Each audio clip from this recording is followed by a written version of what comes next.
Então, boa tarde, estamos começando aí com mais um café com CNV. E hoje a gente tem a presença, até o momento, da Anne e da Maria Tapioca, direto de Salvador. De repente chega mais alguém aí. Mas a gente vai iniciar esse café hoje já passando o bastão da fala aí para saber como é que a Anne está chegando, expectativas dela, decepções, frustrações, como é que está te sentindo, como é que está chegando. Depois passamos o bastão para a Maria Tapioca aí. Bem-vinda, Anne. Obrigada, Tiago. Eu recebo o bastão da palavra. Hoje eu estou chegando com calma, eu diria com calmaria, né? Eu acho que em comunicação, e principalmente agora na comunicação não violenta, a gente começa a dar valor às palavras, né? Porque tem um leque de palavras que a gente aprende a usar e aprende a aplicar e até identificar nos diálogos. E então eu também estou mais detalhada para as expressões, né? O que essas expressões... E tem aquela história, né, de depois da tempestade vem a bonança, né? Então eu acho que eu estou entrando na minha bonança pessoal agora e que algumas coisas que estavam muito turbulentas estão se acalmando, enfim, e com boas perspectivas, né? Então se a gente não se apega nisso, também não tem muito o que ficar duelando contra problemas. Estou chegando não cansada, mas assim um pouco, eu não sei se a palavra exausta também se aplica, seria um exagero exausta, mas com uma certa, é, assim, acho que talvez cansaço, mas por conta disso, de muitas coisas para gerenciar, tanto é que na segunda eu não consegui chegar para a aula prática, chegar a tempo da aula prática. Eu cheguei em casa e já eram 7h45, aquilo me deu uma frustração absurda, assim, né? Por que eu não consegui gerenciar o tempo? E então isso para mim acaba sendo uma coisa que cansa, né? Quando a gente não consegue fazer com que é como se a gente ficasse à mercê da agenda, né? E não o contrário, é a agenda que tem que estar à nossa mercê. E aí não está aqui agora na gravação, que as outras pessoas do grupo vão assistir depois, mas nos bastidores aqui a gente estava ouvindo a Maria falar tão bonito algumas coisas que eu adoro ouvir o pessoal de Jung, porque eu fiz terapia junguiana por 12 anos, então eu sempre me identifico muito. E uma das coisas da comunicação que eu concordo que a gente falou, que eu ouvi agora aqui nos bastidores foi isso, né? Que mundo é esse? Para qual mundo é esse que a gente está indo? Onde essa comunicação está sempre complicada, no analógico a gente não se comunica muito bem, a gente joga tudo para o digital e eu me sinto um pouco incomodada com isso. Eu não sei se é uma coisa de momento, né? Eu, por exemplo, estou tendo um hábito agora que eu não desligo, deixo o alarmezinho ligado, porque eventualmente tem uma emergência, mas eu não estou mais tentando deixar o meu celular do lado na cama. Tento deixar o mais longe possível, para não pegar aquele hábito da manhã, de a primeira coisa que eu abro o olho é pegar o celular e ver se tem mensagem, se tem alguma coisa atrasada, se tem alguma coisa... E sempre vai ter. Eu sempre vai ter alguém me pedindo alguma coisa que eu deixei de entregar no prazo, eu estou sempre numa correria. Então, eu estou tentando, não é sempre que eu consigo. Tem vezes que ele fica ali e aí tanto na madrugada quanto no amanhecer, ele é a minha primeira opção.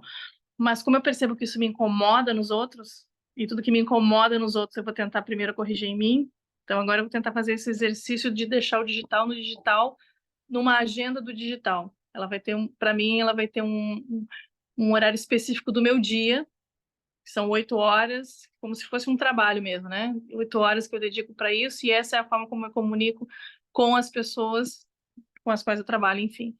E aí, isso da comunicação não violenta, ela traz essa novidade, né? Que a gente tem que aprender a se comunicar no presencial e no digital. E existe um código de conduta, existe uma etiqueta para cada um dos ambientes. E aí, é com essa energia que eu venho assim hoje mais calma, né? Numa calmaria, ainda muito disposta, muito satisfeita com o programa que a gente está fazendo. E também com essas pequenas frustrações, como o Thiago usou ali para me apresentar, né, com as minhas frustrações e decepções, porque eu acho que elas permeiam, né, a nossa existência. Se não tem, também a gente não se coça, né? A pulga atrás da orelha que nos ensina a coçar, né? Senão a gente não vai atrás. Então, eu falei isso agora há pouco que eu estava conversando aqui em casa e falei essa frase exatamente assim: é a pulga atrás da orelha que nos ensina a coçar. Então, é com essa energia que eu venho hoje. Eu acho que venho bem, somente com essa frustração de não ter conseguido vir no sábado, porque para mim está na minha agenda, tem os horários fixos, eu já fecho isso para eu conseguir participar, mesmo o café sendo uma coisa bem descontraída.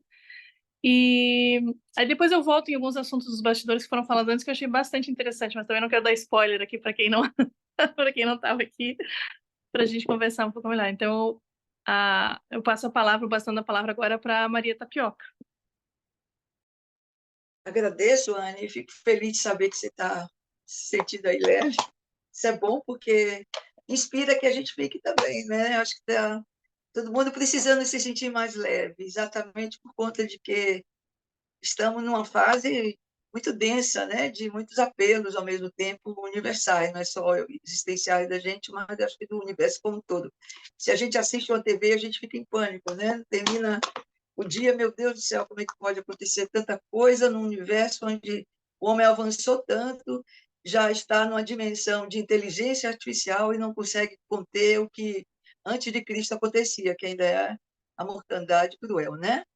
Então, eu me sinto assim também muito provocada nesse período. Agora mesmo, não deixo de falar que a Semana Santa me toca muito, porque remonta muito as imagens da dor do Cristo, da crucificação, e até da vontade que a gente, como formação religiosa católica que sou, eu assumo isso tranquilamente, que o catolicismo me humanizou também muito, me deixou até na esquerda. Eu me sinto até hoje uma pessoa que foi motivada a cuidar do próximo como uma obrigação social, além da questão ideológica, é existencial para mim. E daí, o que eu penso é que eu entro hoje me sentindo muito provocada e muito sensibilizada com a humanidade. O que faremos nós, é o que você, Anne, acabou também de citar, o que será de nós no amanhã. Isso tem me preocupado um pouco, porque agora mesmo passei a Semana Santa em um local muito prazeroso, em Maceió, numa praia, e de repente, com toda a minha família, eu tenho 2 filhos, e genro, nora e netas, e foi uma vida intensa dentro de uma casa alugada para isso, e fiquei me perguntando o que é que a gente vai fazer para conseguir ser mais coerente com o que a gente pensa, com o que a gente sente nas relações familiares, sobretudo. Porque o conflito sempre é algo que se instala, de repente, por algum choro de menino a mais no ambiente. E tudo isso me faz me perguntar que Maria quero ser, sabe? Que Maria eu quero ser. Eu quero dizer a vocês que está nessa formação, partilhando com pessoas como vocês, que trazem a essência, né? Porque a essência também, para quem tem formação acadêmica, é o fenômeno, né? A gente não é só aparência, pelo contrário, a gente é essência. Existe uma expressão de Madeleine Chauí que ela fala que é a nervura do real. Eu levo isso como uma palavra-chave. O que é a nervura do real?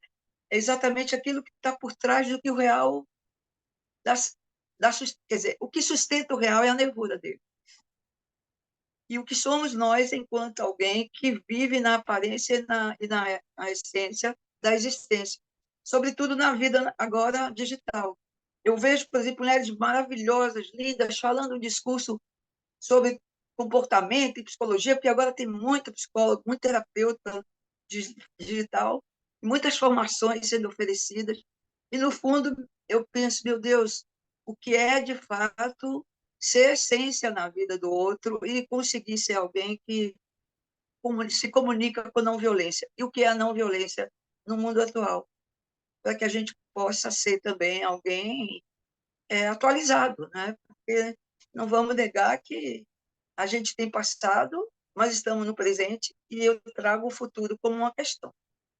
E com vocês aqui eu quero partilhar isso, se for possível, para que pensamento e sentimento sejam algo que a gente saiba traduzir, e traduzir na segurança e, ao mesmo tempo, na humildade necessária para que as relações se estabeleçam. Porque quando a gente tem muita segurança, inibe o outro. E quando a gente não tem segurança nenhuma, a gente deixa dúvidas ao outro. Então, acho que essa meu jogo agora existencial, é saber até onde, enquanto educadora, enquanto mãe, enquanto sogra, enquanto avó, enquanto pessoa e enquanto terapeuta, eu preciso dosar a minha forma de me comunicar não violentamente e o que é, de fato, escutar com empatia e me sentir empaticamente escutada, que isso também é importante. É por aí, tá? Então, acho que foi suficiente para agora, Tiago e Anne. E eu acho que devolvo o bastão para o Tiago, né? Que é quem vai ordenar o café agora da gente. Muito calor em Salvador, não sei você, mas eu não consegui colocar uma manguinha hoje. Estou de manguinha de fora, literalmente. Recebo o bastão da fala, Maria. Obrigado. Obrigado, Anne, também aí. Eu acho muito bom poder ouvir vocês. Talvez vocês gostem também de se comunicar, né? E quando a gente encontra espaço assim que oferece essa possibilidade, aí fica muito rico. Tem eu acho que antes tu estava comentando sobre a questão da educação, Maria, e aí me lembrei de um trecho exatamente do livro do Marshall Rosenberg, onde ele vai fazer uma mediação entre uma gangue, parece que era uma briga de duas gangues, e aí um pastor chamou ele lá para conversar com uma das gangues. E aí ele começa a falar com as pessoas e aí um dos caras pega e fala assim: ah, meu, isso aí que tu está falando é um monte de bobagem. Antes de tu abrir a tua boca, já tinham te dado 2 tiros no meio da cara. Aí eu fiquei pensando nessa questão da educação, porque quando tu falou na questão das etnias, eu pensei também na questão da classe social. E aí tu chegar falando de um conteúdo para pessoas que não são da tua etnia ou da tua classe social, é como se tu não falasse a linguagem delas. E aí eu me recordei desse cara que falou isso para o Marshall: meu, isso aí que tu está falando é um monte de bobagem. Se tu morasse aqui no nosso bairro, tu ia saber como é que é a vida aqui. Então, não adianta, por exemplo, nós chegar para falar de comunicação não violenta com pessoas que moram na periferia, porque a forma como eles aprenderam a se comunicar lá é na base da violência, porque assim eles conseguem ter algum respeito. Então, de chegar para falar de comunicação não violenta para eles é totalmente uma violência simbólica, como chama o cara aquele, o francês Pierre Bourdieu. Muito interessante a pesquisa desse cara aí. Ele traz esse conceito da violência simbólica, que é justamente isso. Tu trazer um conteúdo para a realidade de umas pessoas que são de outra classe social. É como se tu fosse falar de uma cultura que elas jamais vivenciaram. Então, eu acho que teve uma parte na vida do Marshall que ele foi buscar pedagogia, porque ele viu que a forma como ele estava utilizando não estava dando resultado. E ele foi ler Paulo Freire, por incrível que pareça. Ele foi ler Paulo Freire. Até tem o pessoal da Justiça Restaurativa. Eu tive fazendo um curso ano passado com o pessoal ali da Ajures. E aí dos professores desse curso, ele conheceu o Marshall Rosenberg quando ele teve no Fórum Social Mundial em Porto Alegre. Isso aí foi lá em 2002. O Marshall teve aí. E aí ele foi conversar com o Marshall e ele começou a perguntar para o Marshall sobre alguns autores. E aí o Marshall olhou para ele e perguntou assim: tu já leu Paulo Freire? E aí, por sorte, ele disse que já tinha lido. Mas ele disse: tem que ler esse cara aí. Então, essa questão da educação é interessantíssima. E aí eu vou tocar já num ponto importante para nós, quando a gente lança essa pergunta, como é que está chegando, né? Eu gosto porque as pessoas conseguem ser verdadeira. Eu nem sempre eu consigo ser verdadeiro. Mas aí, quando eu ouço as pessoas, isso me estimula a ser verdadeiro. Então, hoje eu estava, antes de começar o encontro, que eu estava cheio de dúvida, de receio, mas eu venho para os encontros mesmo assim. E aqui nos encontros, eu, em algumas momentos de clareza, eu consigo compartilhar isso. Estou me sentindo com medo de falar em público, de gravar um vídeo, de falar sobre esse conteúdo para as pessoas. Quando eu consigo ser verdadeiro, um pouco mais pelo menos, é como se eu desse a liberdade para as pessoas poderem ser quem elas são. Quando a pessoa que está facilitando o encontro, ela consegue falar sobre os seus sentimentos, a sua vulnerabilidade, energeticamente, ela dá permissão para todas as outras pessoas se sentirem à vontade para elas poderem ser quem elas são e se sentirem aceitas e bem-vindas do jeito que elas são. Então, eu acho que a comunicação não violenta ela tem uma magia que nos ensina exatamente isso, a gente conseguir sair da parte intelectual e descer para esse âmbito aqui dos sentimentos. E hoje nós vamos tocar nesse assunto, vamos falar sobre o capítulo 4, já vamos adiantar ele. No sábado a gente vai ter um encontro sobre ele, mas hoje já vamos dar uma adiantada. Então eu vou trazer aqui, queria que tu e a Anne, Maria, vocês se sintam bem à vontade quando quiserem fazer uma intervenção aí, falar alguma coisa, só abrir o microfone e falar que eu passo a palavra para vocês, pode ser? Tranquilo, para mim tá tranquilo, Tia. Para mim também, tranquilo, fico à vontade. Então vamos lá, que bom.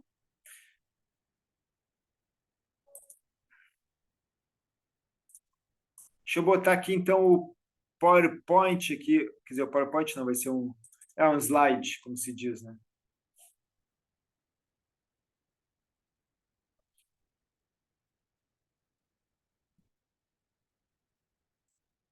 Vou só relembrar aqui, deixa eu pegar um slide anterior.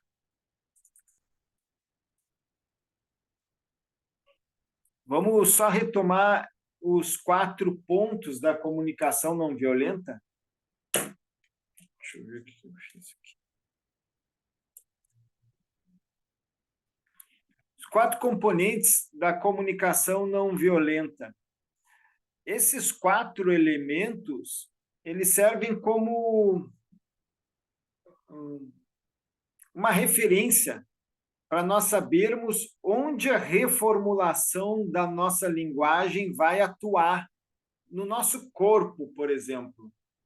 Então, no número 1 ali, tem observação. Nós vamos desenvolver uma nova habilidade de percepção,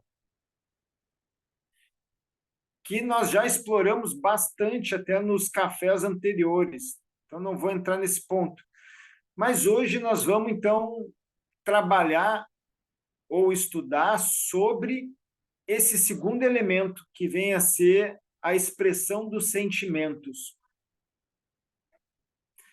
E a gente pode colocar a mão no peito aqui para dizer, quando eu estou falando de sentimento, põe a mão no peito aqui. Então, vamos passar lá para os sentimentos. Aqui. Começar com uma citação do Carl Rogers. Quando alguém compreende perfeitamente nossos sentimentos, torna-se possível aceitá-los em nós mesmos.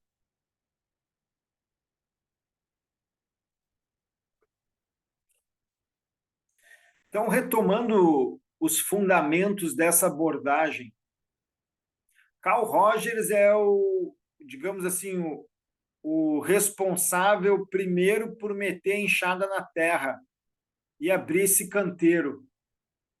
E aí, Marshall Rosenberg vem na carona, né? Já colocando outras sementes, mas quem deu a primeira enxadada na terra foi esse sujeito chamado Carl Rogers.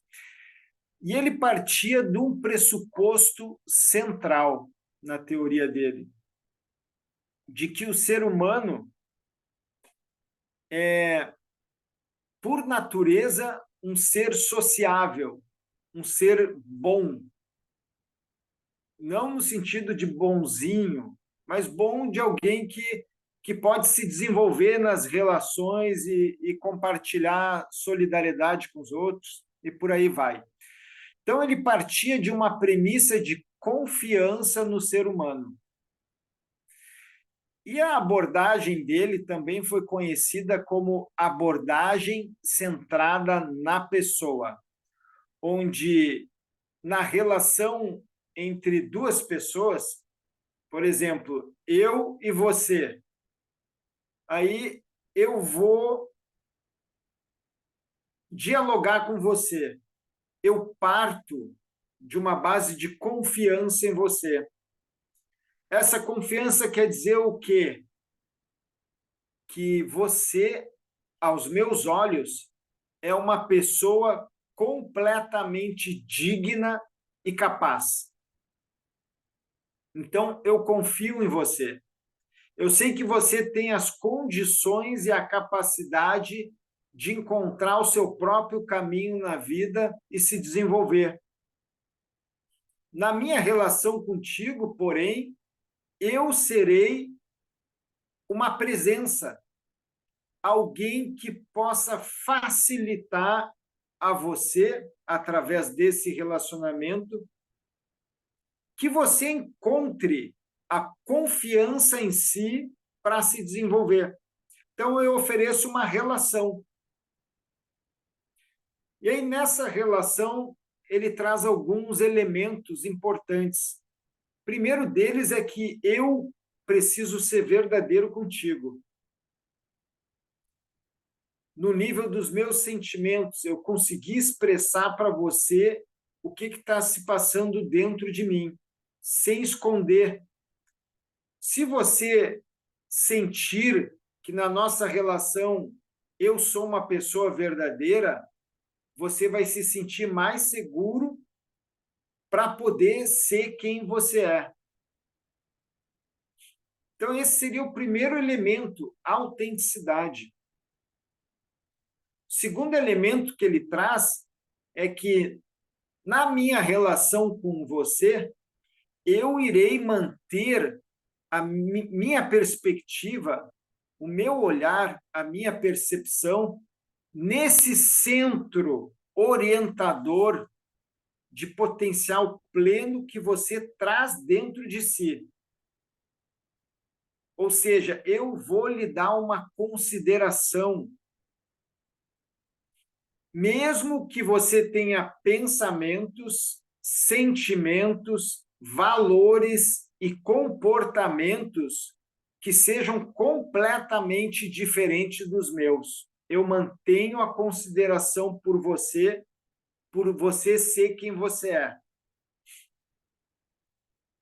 E nesse ponto eu acho que é tremendamente desafiador isso. Quer dizer, os dois são, mas esse aí, então, por exemplo, um pai ou uma mãe na relação com seus filhos, ou nós mesmos, já vou te passar a palavra, Anne, nós mesmos, na relação com as outras pessoas, a tendência é a gente querer que as pessoas pensem como nós, tenham valores semelhantes, talvez até tenham atitudes em consonância com os nossos valores, por aí vai.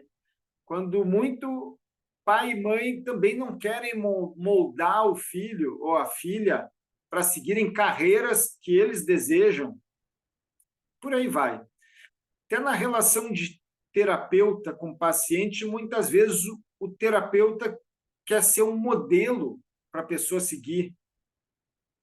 Então, tudo isso é algo que foge desse segundo elemento, que é manter a consideração positiva pelas pessoas. Porque se eu faço isso, eu dou liberdade completa para elas serem o oposto de mim. Vou passar para ti a palavra, Anne. Recebo, obrigada, Tiago. É uma colocação só. Na verdade, eu vou usar uma palavra que a Maria usa bastante, que eu gosto, que é uma provocação. Eu acho que a palavra provocação não necessariamente ela tem um peso ruim, mas essa condição de você ser sempre o permissivo, né? Eu sou uma pessoa bastante resiliente, eu sou uma pessoa bastante permissiva, eu sempre tento me colocar no lugar do outro, tentar entender o que o outro está vivendo, para entender por que ele está se portando daquela maneira. Isso me ajudou muito em várias situações, mas em outras fez com que eu me anulasse. Mas eu me pergunto se essa condição do tipo assim, se eu fosse conversar com Hitler, eu teria que tentar entender o ponto de vista dele, de por que ele agiu daquela maneira, num cenário imaginário, né? Vamos pegar isso, hein? Não é talvez, aí Maria pode complementar, porque entra no campo da psicologia mesmo. Não é talvez uma certa arrogância minha como comunicador?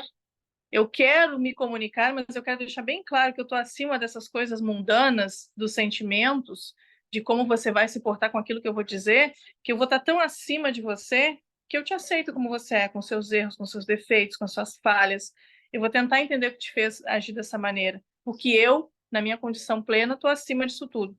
Não tem uma certa arrogância nesse discurso? Aí é um questionamento, é uma provocação ao próprio conceito que o Marshall traz, o que o Carl Rogers traz nisso, né, de que nós somos seres sociáveis e tudo mais. Eu acho que a gente é sociável até um determinado ponto, umas pessoas mais, outras menos, mas que uma parte daquilo que a gente chama de resiliência, uma parte daquilo que a gente chama de ponderar, calma, equilíbrio, talvez seja um pouco de ego, um pouco de vaidade, porque quando você assume essa postura de ser a pessoa que conduz o diálogo, que tranquiliza, que traz o diálogo para o eixo, deixa o outro surtar sozinho, você está ali numa condição de superioridade, né? O equilíbrio é superior à desordem. Então, eu ando de uns tempos para cá me questionando isso. Será que essa coisa de buscar tanto o equilíbrio, tanto a ponderação, tanto a resiliência, tanto essa coisa do tipo, vamos apaziguar o máximo possível, que é utópico, a gente nunca vai conseguir fazer isso, a não ser no seu micro-universo, né? Muitas vezes nem no seu micro-universo. Se isso também não é uma coisa de uma certa arrogância nossa, né? Eu falo minha em primeira pessoa, mas eu tento transportar assim das pessoas que tentam conduzir isso. E esse é um questionamento que eu venho fazendo, uma provocação que eu venho me fazendo muito. E aí você trazendo isso, né, de como que a gente se porta em entender o outro, o entender o outro te coloca numa situação de superioridade em relação ao outro, tá? E aí eu não sei até que em especial nesse capítulo que a gente está entrando agora, que é falar com os sentimentos, né? Entender o sentimento dentro do diálogo, que para mim é uma das partes mais difíceis, porque eu sou uma pessoa muito aberta, assim, se eu tô triste, você tá vendo que eu tô triste, se eu tô feliz, você tá vendo que eu tô feliz, se eu concordo, você vai ver que eu concordo, se eu não concordo, eu vou te dizer o porquê que eu não concordo. Nunca vai ter meia frase, nunca vai ter nada subentendido, nunca vai ter uma linha com letras miúdas. Mas tem sequelas isso, né? Quem fala o que quer, escuta o que não quer. São daqueles ditados populares mais verdadeiros. Mas a ideia disso, de sempre estar nessa condição do entender, do compreender, do trazer para o centro, se não é também uma coisa arrogante, uma forma pedante de se comunicar. Entendeu? É um questionamento, por isso que eu digo que é uma provocação. Vou usar a palavra que a Maria Tapioca usa bastante, que eu gosto, acho que ela é pertinente, e jogar talvez para vocês dois, a Maria trazendo a perspectiva da psicanálise mesmo, que é o quão a gente tentando ser bonzinho, na verdade não está sendo mal, não está sendo metido, sabe? Olha como eu sou aqui equilibrado, olha como eu sou poderosa, eu consigo conversar contigo mesmo no seu caos, mesmo na sua bagunça emocional, mesmo no seu desespero. Eu não me abalo com isso, eu vou olhar de fora, eu vou olhar de cima. Nunca o de fora é no mesmo plano. Quando a gente fala, eu tô olhando de fora, todo mundo tem ali um olhar de fora, é aqui assim, ó, tô olhando, é uma bolha, eu tô olhando por cima, uma coisa meio Deus, assim, né? Posso estar exagerando também, mas essa é a provocação que eu queria trazer, não sei se é pertinente. Eu devolvo a palavra para ti, Thiago. Obrigado, Anne. Receba a palavra. Deixa eu ver se eu consegui entender. Trouxe a questão de que não seria uma certa arrogância da pessoa que está escutando a outra se colocar numa postura daquela que... Me corrija se eu estiver errado. Tu tá te referindo a algum desses elementos que eu trouxe com relação ao que o Carl Rogers coloca? Sim, especificamente é o ponto que você fala, né? Que nós somos naturalmente seres sociáveis, né? Então, que a nossa tendência é procurar esse equilíbrio na comunicação, porque a tendência é que sejamos sociáveis, senão a gente vai para a barbárie e é todo mundo se matando. Não é esse o que se quer. E aí eu coloco isso, essa tentativa do ser sociável, se ela não é, na verdade, um exercício do ego, se ela não é um exercício da sua própria vaidade. Que atinge esse nível quem já superou aqui a barbárie, quem já superou o desespero, o falar gritado, o falar xingando, o falar no desespero, entendeu? Então, ele é um estágio acima do equilíbrio emocional, digamos assim, no comunicar. Eu acho muito interessante essa colocação aí, Anne. E aí, vou trazer agora o que eu penso, tá, Anne? Aí tu pode ir dialogando também para ver o que tu acha e a Maria também. Bom, primeiro elemento, o que eu penso, Anne, para a pessoa conseguir chegar no ponto de oferecer empatia para uma outra, eu penso que a pessoa já deve ter ido para o fundo do poço, sabe? Ela já deve ter se chafurdado lá, se rolado na lama, olhado os próprios demônios no olho e descoberto algo que, sei lá, parece óbvio, mas não é, que ela é um ser humano, igual a todos os outros. Acho que depois que a pessoa sai do fundo do poço, eu acho que ela sai mais humilde. Eu acho que ela consegue se reconhecer como igual às outras pessoas. Então, essa capacidade de se reconhecer como igual significa, meu, eu sei o que tu está passando. Eu tive lá. Eu tive lá a ponto de quase morrer. Eu sei o que é isso que tu está falando. Eu sei que é o desespero. Eu sei que é a solidão. Eu sei que a tristeza é a vontade de tirar a própria vida. Então, eu penso que não há possibilidade de uma pessoa oferecer esse nível de compreensão para as outras se ela não tivesse chafurdado lá na merda. Porque se ela não tiver passado por isso, vai acontecer isso que tu está falando. Ela vai se colocar numa postura, que é uma coisa que eu nem acredito, de ter alguém mais elevado que os outros. Eu não acredito nisso. Já faz um tempo que eu deixei de acreditar nisso. De que existem pessoas que são espiritualmente, ou sei lá o que, mais elevadas que as outras. Eu não acredito nisso de forma alguma. Mas pode ser que a pessoa acredite, por não ter passado ainda no fundo do poço. Eu acho que a experiência de passar no fundo do poço é uma experiência que capacita a pessoa. Capacita a pessoa a se tornar mais humana, enxergar o que ela é exatamente igual a todos os outros. Por ser exatamente igual, ela não se assusta com o que ela vai ver.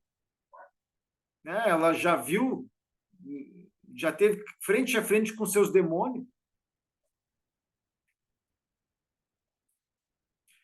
E depois que ela conseguiu olhar eles dentro dos olhos, esses demônios conseguiram descansar, porque foram vistos, reconhecidos, aceitos. Isso sim, não é nenhum curso que capacita a pessoa, mas isso sim eu penso que capacita a pessoa a escutar as outras. E aí, nesse caso, Anne, a gente não precisa nem fazer curso. Naturalmente, a pessoa acho que chega nesse ponto, sou um ser humano. Puta, eu sei exatamente o que está passando. Que nem o tiozinho da bike lá, acho que eu já contei aquela história aqui. Tiozinho da bike lá, fui lá arrumar minha bicicleta num bicicletário, e aí tinha um cara no balcão, indignado com o preço de uma peça. Na época era R$ 10 a peça, aí faz alguns anos. O cara indignado com o preço da peça. E aí o dono do bicicletário, que era um senhorzinho, chegou para ele e falou assim: Ô meu, eu sei o que tu tá passando. Eu já fui miserável que nem tu. Aí quando o cara falou aquilo, eu até me assustei, saí assim de perto e vai fechar o tempo aqui. Mas o outro cara se sentiu compreendido, porque aquele senhor, ele estava falando de coração. Só que ele estava usando as palavras dele, mas ele estava compreendendo o outro. O miserável que quer dizer assim, bah, cara, eu já sei o que é estar sem nenhum pila no bolso, passar fome. Mas ele falou num nível ali que o outro cara se sentiu compreendido. Né? Não teve nenhuma alteração ali, o cara se sentiu escutado, entendido. Então, acho que é nesse ponto. O tio lá, com certeza ele nunca ouviu falar em Martin Rosenberg, em Carl Rogers, mas naquele momento ele compreendeu o outro, porque ele passou por aquilo.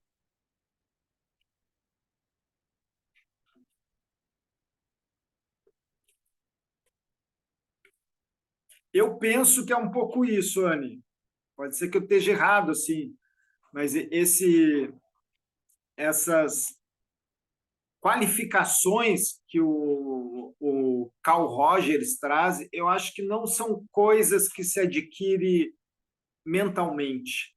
Eu acho que se adquire com maturidade, com experiência, principalmente por ter navegado lá no fundo do poço.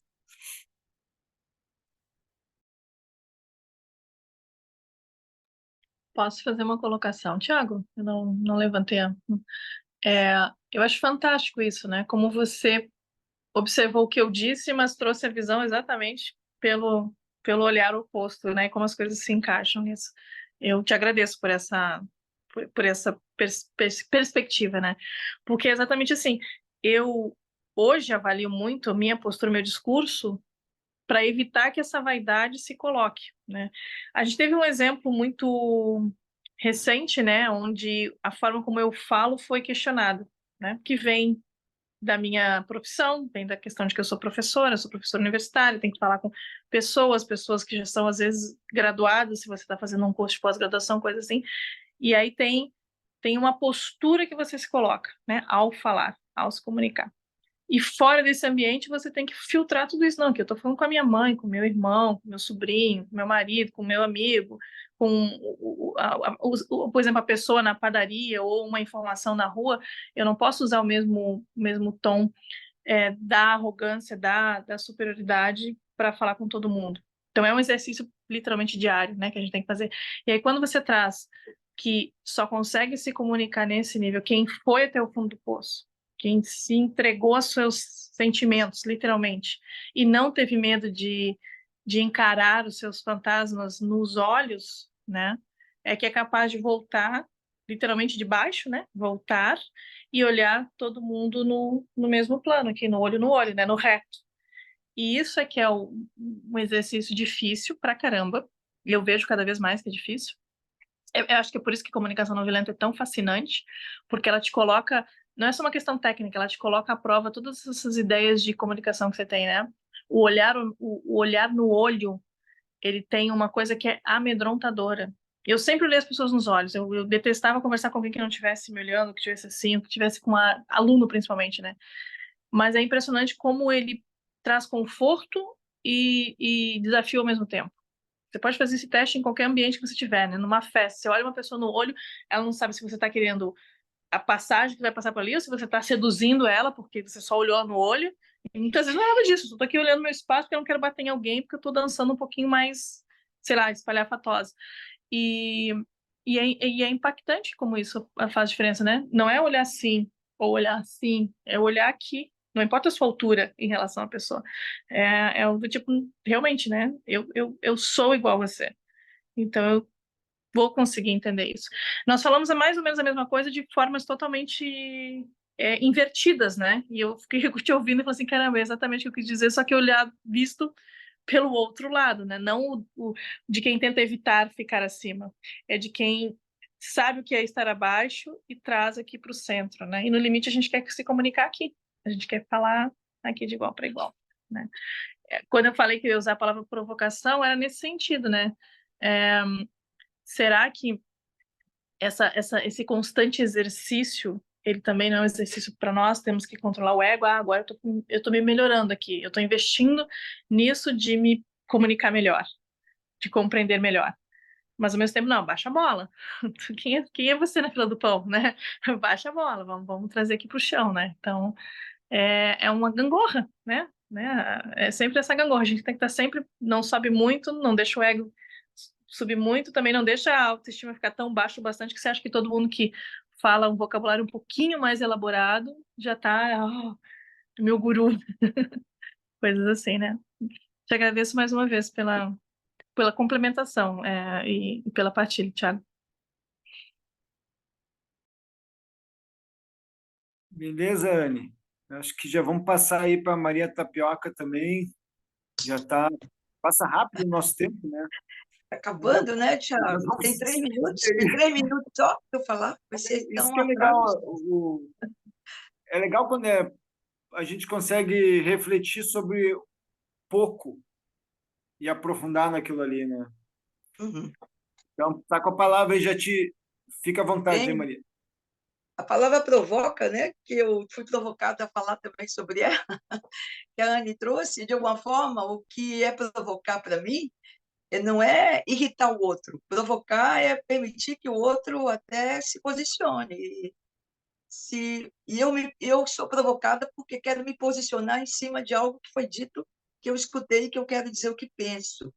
Então, inclusive, há um programa na TV Cultura que o Marcelo Tais, não sei se vocês conhecem, TV Cultura de São Paulo, que é exatamente Provoca, o nome é Provoca. E ele entrevista pessoas insistindo com que elas contem a trajetória, que como conseguiram tanto sucesso, ou conseguiram chegar onde estão. Então, o Provoca é muito nesse sentido, de fazer com que a reflexão seja algo que provoque o outro, que até inspire o outro. Então, é muito nesse sentido, Ana, que eu uso provoca. O que me provoca em falar, por exemplo, eu vejo um quadro lindo, uma imagem linda, o que me provoca? Uma vontade enorme de viajar, de ir lá, de chegar até lá e tal. Então, isso é estímulo. E eu acho que você, Thiago, foi sim, bem claro no que nós duas, né, estamos também dialogando, de alguma forma, na compreensão uma da outra, de que o se colocar no lugar do outro, que é empatia, é o que Jung até chama de o curador ferido. E na mitologia tem o Quiron como representante do curador ferido. Só cura alguém aquele que já sentiu a dor. Existe isso como princípio. E isso é empatia pura. Não necessariamente eu preciso me sentir que eu queria me suicidar para entender o que o outro, na angústia dele, tem vontade de fazer o suicídio. Eu tive uma adolescente como minha paciente logo no início da minha atendimento individual clínico, ela dizia: que eu gosto de ver aqui, doutora, chama doutora, é que o que eu falo, você não fica assustada. Qualquer pessoa que eu falasse isso ia se assustar. Agora, claro que isso é empatia clínica, vamos chamar. A gente não pode se assustar. Um dos princípios do terapeuta é o que é humano não me é estranho. Eu preciso apenas pedir que ele perceba o quanto está ou não fazendo bem a ele o seu que ele está sendo, o que ele está sentindo, o que ele está fazendo, e aí de repente essa relação de sentir lá o homem da bicicleta, o que você pensou que ia estourar, e nunca fez curso de McLaren nem de Marshall Rosenberg, mas que foi um comunicador perfeito na intuição dele em dizer que eu já fui miserável. E acho que o já fui miserável, a gente não precisa ter sido miserável, mas eu entendo o que é de miserabilidade, que eu percebo que é muito doído ser miserável. A gente também pode ser assim, para não estar também não sendo autêntico e dizer que eu já vivi isso, você está vivendo aí. Mas compreender que essa dor existe, que essa situação é real, não tá inventando. E o próprio Marshall, né, tem aqui na página 60 desse capítulo 4, para mim, que é a questão da vulnerabilidade, assim, revelar nossa vulnerabilidade pode ajudar a resolver conflitos. É uma frase dele aqui, uma epígrafe do livro, da página 60 que eu tenho aqui. Bem, o que eu quero dizer com isso é que essa forma de dizer, eu tenho resposta para tudo, a gente pode não estar acolhendo o outro, porque a gente pode parecer o que a Anne diz aí, um prepotente dono da verdade. E a gente nunca deve ser o dono da verdade num diálogo, numa relação dialógica, né? Que desde Paulo Freire eu também aprendi o que é uma relação dialógica. É eu escutar o que o outro me diz e eu traduzir do meu jeito e perguntar se é isso mesmo que eu estou. É isso mesmo que você está me dizendo? E mostrar, como também, Anne, quero te dizer, como é bom, eu digo hoje para meus filhos, eu estou fazendo uma formação de comunicação não violenta. Ai, que bom, mãe. O meu marido fala que a vítima é sempre ele, mais próximo da violência que eu ainda tenho em mim, com toda a perfeição que a gente queira ter. A gente também é inoportuno e é violento no sentido de que, na hora de dizer um desaforo a alguém, a gente fala legalzinho, né? E, então, eu acho que esse reconhecimento do que eu preciso estar melhor do que sou no mundo é aquilo que eu vejo. Eu tenho que me comportar como se fosse eu. O que é que eu gostaria? Como é que eu gostaria de ouvir aquilo que eu vou dizer ao outro?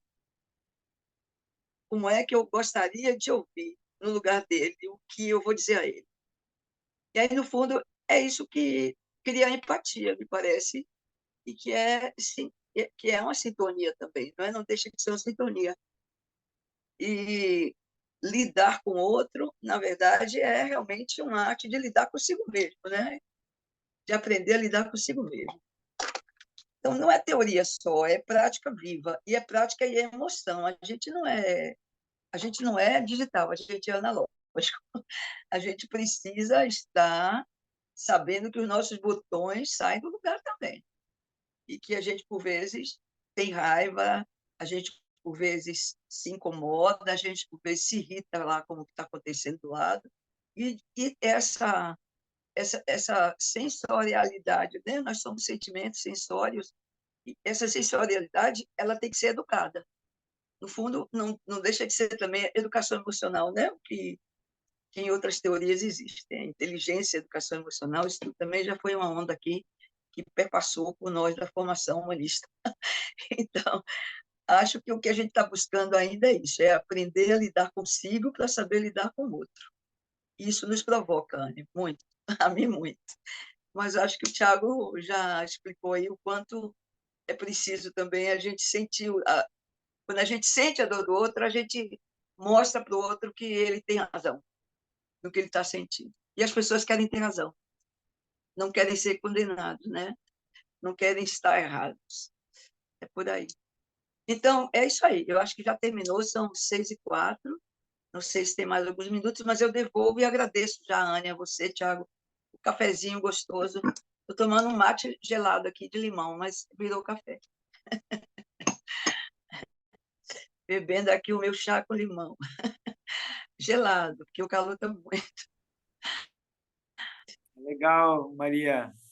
Só para dizer, isso que tu falou por último, né?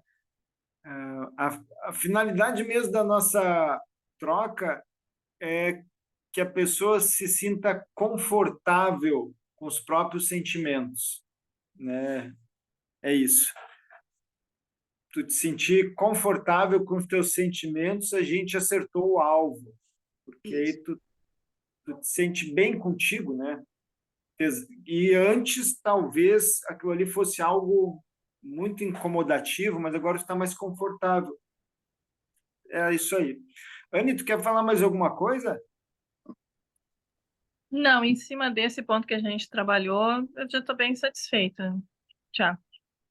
Desse bate-volta que teve, acho que foi bem completo. A gente ainda vai trabalhar bastante sobre sentimentos, né, agora nesse capítulo 4, então tem outros encontros, então acho que ainda vem coisas novas, mas disso que a gente colocou hoje, acho que foi bem interessante. Então, E tem beleza. o alto custo dos sentimentos não expressos. É um dos dos itens também. Então, expressar sentimento é melhor do que não, porque há um alto custo quando a gente não expressa os sentimentos. E esse alto custo a gente imagina, né? Que pode ser provocado de todas as formas, até de depressão. É por aí. Mas tudo bem, gente, eu também sou satisfeita. Desculpa só para dizer que foi legal. O triângulo aqui foi ótimo, foi isósceles. Tá bom. Obrigado aí pela presença, Maria. Obrigado, Anne. Amanhã, Obrigada, até amanhã, não é? quiser, Amanhã tem mais, é isso? amanhã Amanhã é tem quinta, é de 10 às 11, amanhã pela manhã, 10 é às isso? 11h30. É. Pronto, eu já E estou me sábado tem reservando nesse horário. a apresentação do capítulo 4, então. Beijo, Maria. Beijo, Anne. Beijo, Beijo, boa pessoal. Bom noite. descanso para vocês. Tchau, tchau. Anne, você está ótima de cabelinho Maria, solto. tchau, Eu tchau. gostei do seu novo modelo aí de cabelo, está ótimo. Tem que elogiar a Obrigada. mulher para essas coisas, para provocar. Obrigada. Boa noite. Boa noite, pessoal.